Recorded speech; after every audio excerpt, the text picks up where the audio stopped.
only deferred, but justice actually denied. The judiciary must confront corruption within its own ranks. I am aware of the vigorous and often unsettling conversation around terms like juri pesa. As painful as this may be, they cannot be ignored.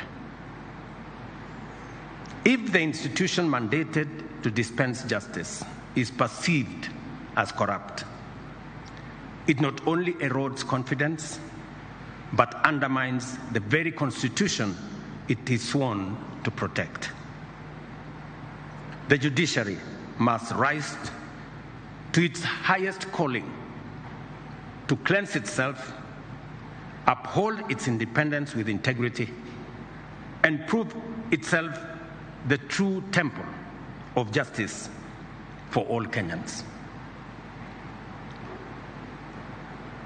My administration, at the request of the judiciary, has provided resources for the hiring of additional judicial officers, especially judges. So far, in 3 years, we have appointed and have sworn in 47 judges.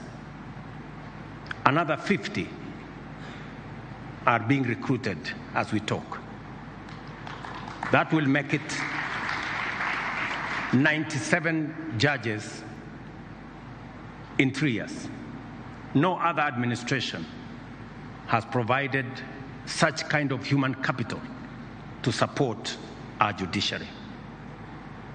It's paid for by the people of Kenya, and it's right for us as the people of Kenya to demand expeditious justice to those who come before our courts.